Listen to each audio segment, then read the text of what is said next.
Osama bin Laden was once the most wanted man in the world. After the tragic events of September 11th, 2001, he became a symbol of terror, feared by millions. To many, he was pure evil, a man responsible for so much pain and suffering. But here's the shocking part. To his wives and children for many years, Osama bin Laden was a loving husband and father. He had a big family, 4 wives and at least 20 children. His first and most important wife was Najwa Ghanem. She married him out of love and spent 25 years by his side, giving birth to 11 children. But she had no idea what kind of man he would become, or the nightmare that would unfold because of him.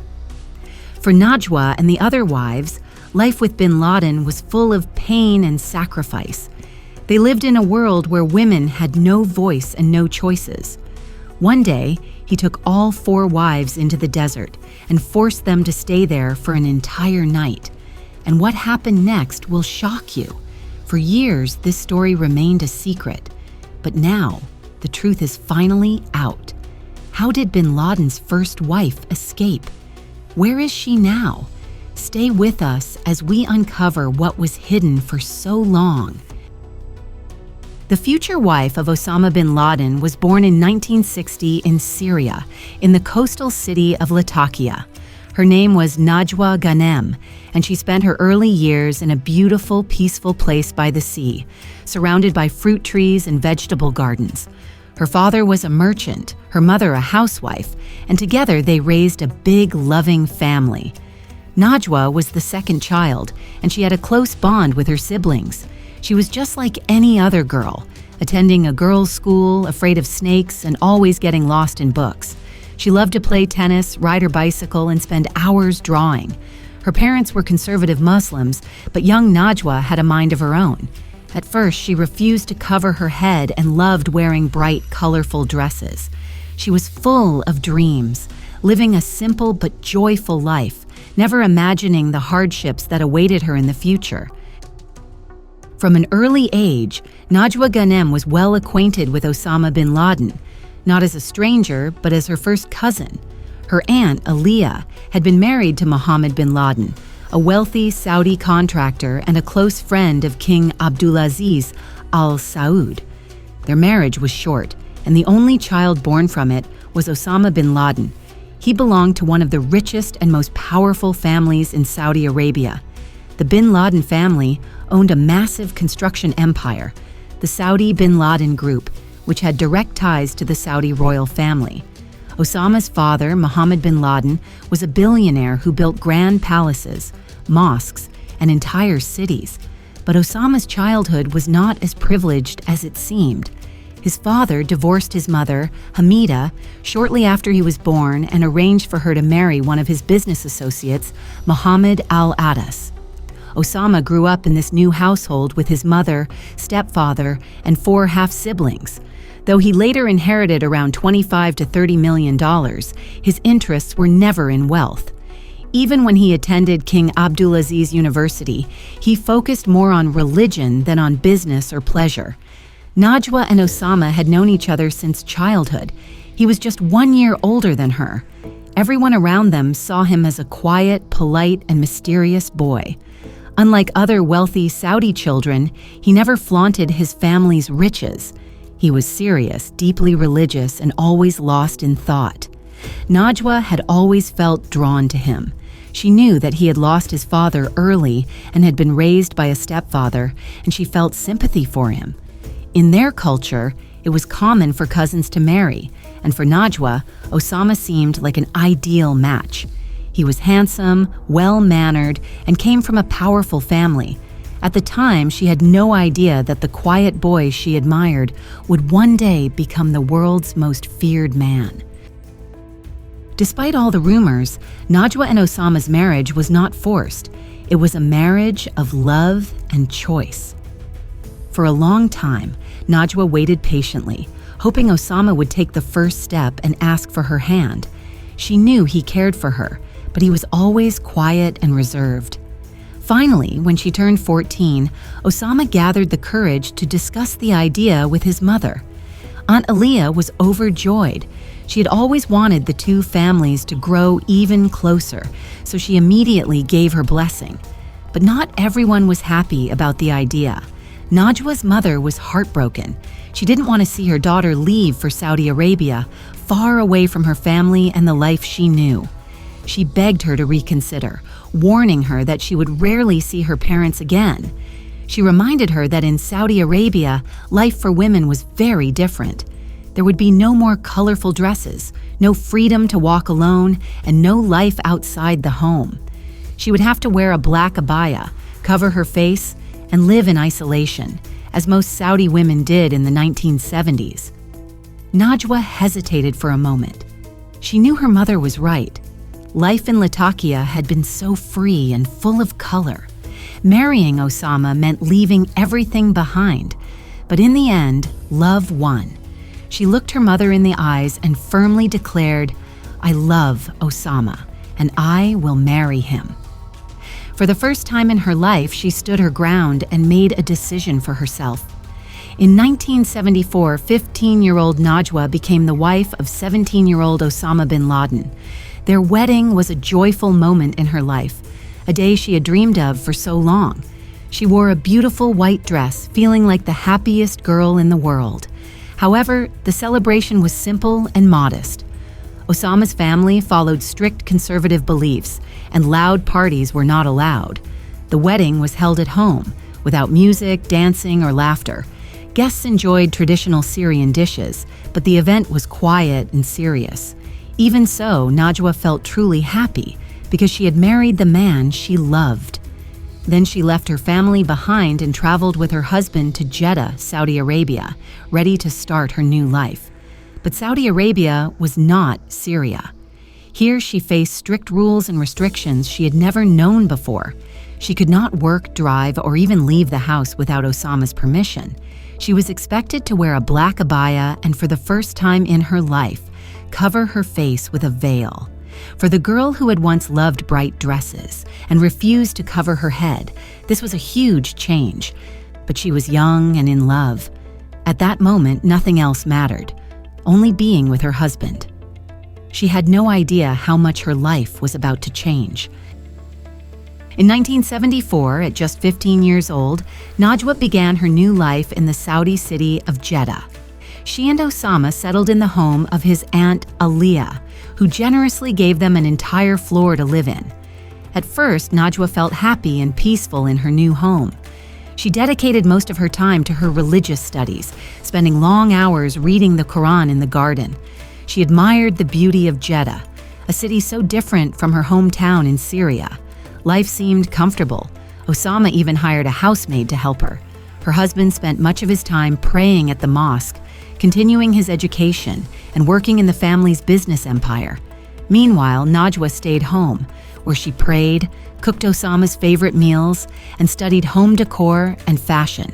She dreamed of creating a beautiful home, filled with warmth and love. But despite the comforts, loneliness soon settled in. During the day, Najwa was alone for hours while Osama attended university and worked. In the evenings, they would have dinner together, but after that, Osama would often spend time with his male relatives and friends, discussing politics and religion. Once again, Najwa was left alone. She later admitted that the best part of her day was sleeping time, because that was when she felt closest to her husband. A year after their wedding, Najwa became pregnant with their first child. She was overjoyed.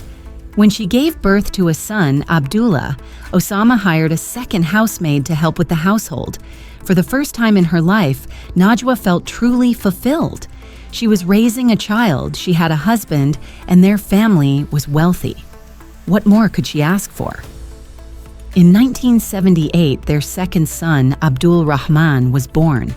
By this time, Osama was still focused on his education, unaware that soon his life and the life of his family would change forever. As the years passed, Osama bin Laden's views became more extreme. Family life interested him less and less, while religion and war consumed him more and more. Everything changed after 1979, when the Soviet Union invaded Afghanistan. For Osama, This was not just a distant war, it was a call to action. He felt it was his duty to help the suffering Muslims, and soon he was not just supporting them financially, he was fighting alongside them. He began traveling constantly. His visits to Pakistan and Afghanistan became longer and more frequent, leaving Najwa alone with their growing family. Despite his absences, Osama bought a huge mansion in Jeddah for his wife and children. Najwa dreamed of turning it into a warm and beautiful home, but she had little energy. She was almost always pregnant. Her first 4 children were boys, and in Saudi culture, this was a great blessing. Sons were seen as a symbol of strength and honor, and Najwa felt proud. But while Najwa raised their children, Osama remained distant. He never spoke about his missions in Pakistan and Afghanistan. His wife had no idea how deep he was involved in the Afghan resistance.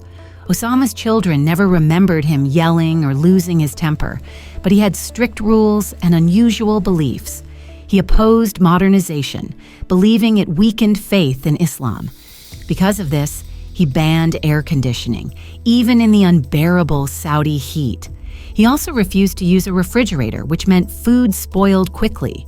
He forbade electricity, so at night, the family lived by candlelight and cooked only on a gas stove. Osama also became increasingly paranoid. As his role in the Afghan resistance grew, he feared his enemies would try to kidnap his children. To protect them, he forbade them from playing outside, even in their own yard. He also banned toys, believing they were a distraction from faith. The children saw their father as too strict and were relieved when he left for Pakistan or Afghanistan. Osama never showed affection to his children. He did not hug them or express tenderness. He was a father in name, but a warrior in spirit. And soon his war would take him even further away from his family. As Najwa bin Laden recalls in her book, Growing Up Bin Laden, Osama's wife and son take us inside their secret world. While she was pregnant with their 5th child, Osama suddenly announced that he wanted a second wife. Najwa was deeply hurt, but had no choice. She knew that no Saudi woman is happy when her husband takes another wife, and she was no exception. Still, Osama at least consulted her first, which was more than many men in their culture would do. His reason? He told her that Islam needed more children and it was his duty to father as many as possible. And so, Najwa had to accept it. Interesting fact, she never openly complained about her husband. She never blamed him for anything. Instead, she presented herself as a devoted and obedient wife, accepting every decision he made. But between the lines, her pain is unmistakable. So Osama married Khadija, a woman from the respected Sharif family. She was a few years older than him and worked as a teacher at a girls' school in Jeddah. At first, Najwa struggled with the idea of sharing her husband, but over time, she and Khadija grew close. They supported each other and spent most of their days together. A year after the wedding, Khadija gave birth to her first child, while Najwa gave birth to her 5th son. Their children grew up side by side, playing together as the 2 women raised them in Osama's large home. Soon after, Khadija gave birth again, and around the same time, Najwa became pregnant with her 6th child, another son. But Osama was not done. He decided he needed a 3rd wife. Again, not for love, but because he believed he had to father as many children as possible for Islam. This time, he asked Najwa to find a wife for him, and she did. She introduced him to Khairia, a deeply religious woman who worked as a teacher at a school for deaf children. She came from a good family, and Najwa liked her immediately. She even loved her like a sister. The 3 wives lived together peacefully in a large house with servants.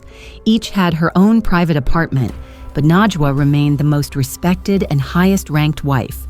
Then, while Najwa was pregnant with her 7th child, Osama announced that he would take a 4th wife. His new bride was the sister of one of his Afghan comrades, a woman from Medina. But the real shock came when Osama told the family they were moving to Medina. Najwa was not happy. She loved living in Jeddah, close to her Aunt Aliyah, and being heavily pregnant, she dreaded the move. But, as always, she accepted her husband's decision without complaint. The family moved into a 4-story house. Each wife was given her own floor, and they had plenty of servants. And finally, in Medina, Najwa gave birth to her 7th child, a daughter, the little girl she had always dreamed of. As Osama grew older, his beliefs became even more extreme. He ordered his wives and children to live as simply as possible, despite the fact that the family was wealthy enough to afford anything they wanted. The only luxury he allowed? Expensive cars. But when it came to everything else, including modern medicine, Osama was firmly against it. When his sons developed asthma, doctors prescribed inhalers and medication to help them breathe. But Osama refused to let them use any of it. Even when one of his sons was on the verge of death, he did not change his mind. Osama believed that medicine weakened faith. He insisted that his family live as simply as the Prophet Muhammad once did, without the corrupting influence of modern science. In the end, the boys had to use their inhalers in secret, with their mother's quiet approval. And perhaps this was the only reason they survived. Osama also banned American sodas like Pepsi and Coca-Cola. But whenever he wasn't looking, the boys would sneak sips of Pepsi in secret, tasting rebellion in each forbidden drop. His rules became even harsher when he took his sons on desert trips. For hours, he forced them to march through the burning heat, without water. He wanted them to become strong, like warriors, but all they felt was suffering. To Osama, these hardships were tests of faith. To his children, they were a nightmare. In 1991, Osama bin Laden was forced to leave Saudi Arabia. His open criticism of the royal family and their close ties with the United States made him a threat in the eyes of the government. Saudi authorities feared his increasingly radical views, and eventually they decided to expel him from the country. By 1994, Osama was officially stripped of his Saudi citizenship, and his financial assets were frozen. His wealth, which had once provided him with luxury and security, was now out of his reach. After that, his family moved to Sudan, where Osama rebuilt his life in exile. Later, they would move to Afghanistan, where he became the leader of Al-Qaeda, a global terrorist network. In Sudan, life was no longer as comfortable as it had been in Saudi Arabia. They settled in a simple 3-story house, which felt small and modest compared to their former mansions. Najwa, as the senior wife, lived on the top floor with her children. Although Osama hired 2 maids, he insisted that Najwa manage her children alone. Raising 8 children without help was exhausting, but she had no choice. Their life soon became the same as before. Wives stayed home, raising children while their husband traveled constantly. But now, Osama's obsession with survival and endurance grew even more extreme. In Saudi Arabia, he had trained his sons for hardship by forcing them to survive in the desert without food or water for a day. But in Sudan, he decided his wives and daughters should be tested too. One night, without warning, Osama drove all of his wives deep into the desert. He told them they would spend an entire night under the stars, without blankets, beds, or shelter. There were no mosquito nets, no protection from snakes or scorpions, and only a limited amount of food and water. He called it a training mission. He believed everyone in the family had to be prepared for a future where, one day, they might have no home at all and would be forced to survive in the wild. Each wife and daughter was ordered to spend the night in a separate dirt hole, alone. No one dared to refuse. At night, the desert turned freezing cold. The women, shivering, covered themselves with dirt and grass just to stay warm. For Osama, this was a lesson in resilience. For his wives, it was pure suffering. Not long after, his second wife, Khadija, left him.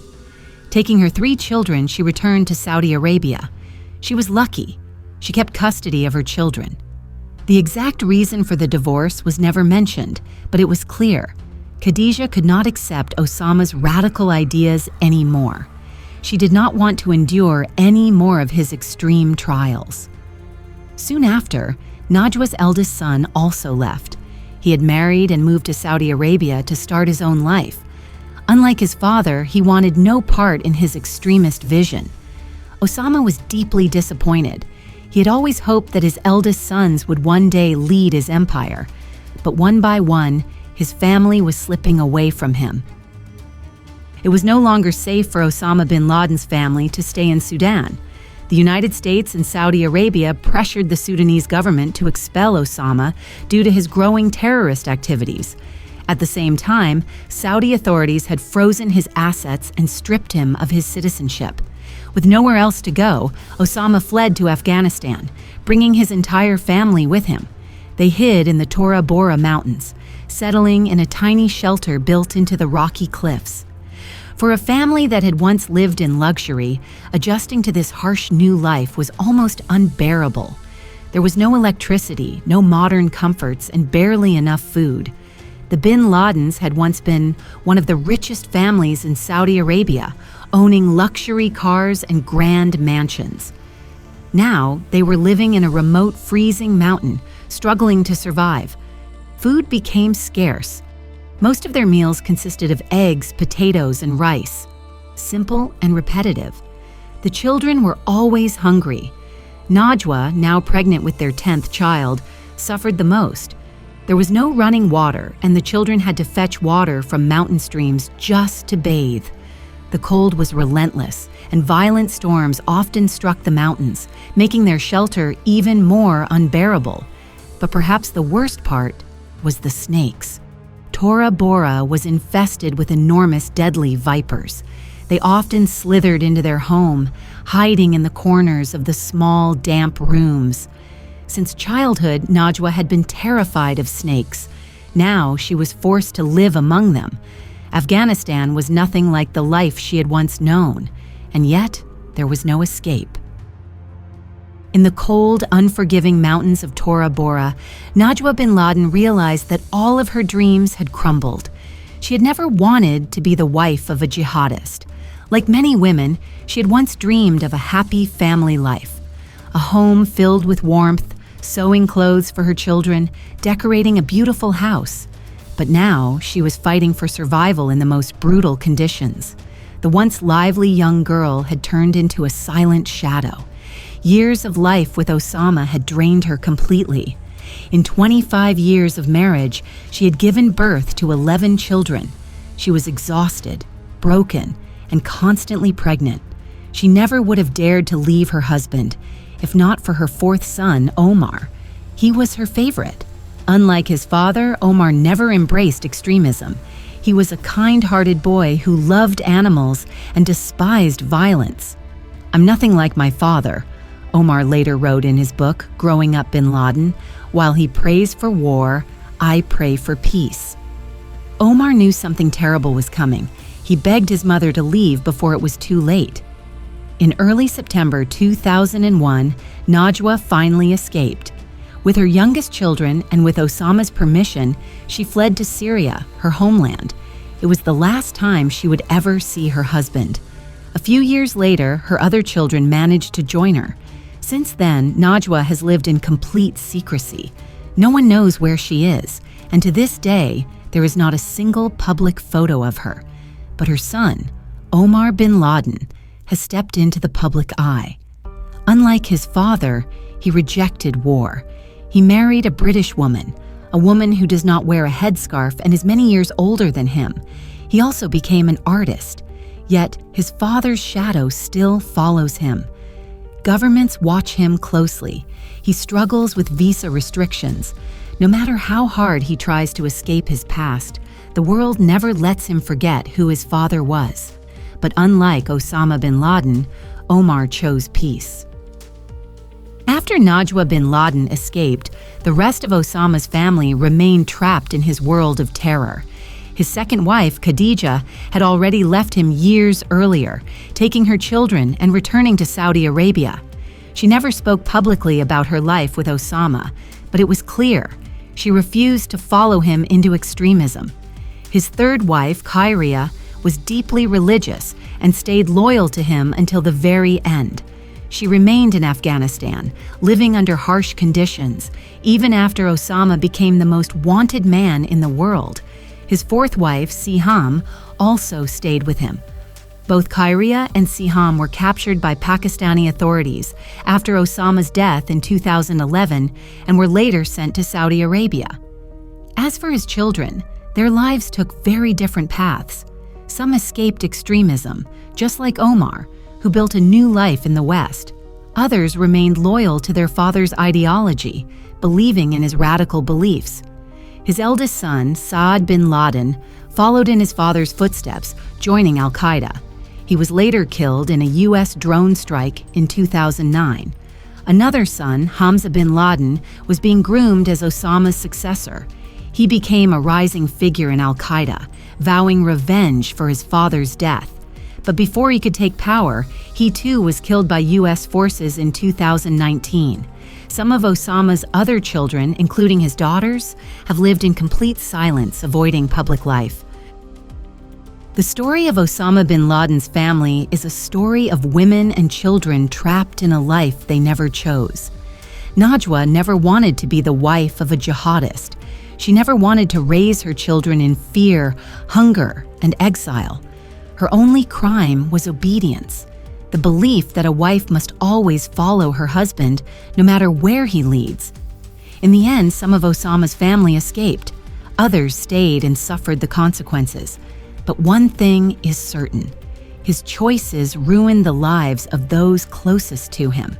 Do you think Najwa made the right choice by staying with him for so long? Or should she have left earlier? Let us know your thoughts in the comments below. If you found this story interesting, don't forget to leave a like and subscribe for more incredible real-life stories. Thank you for watching.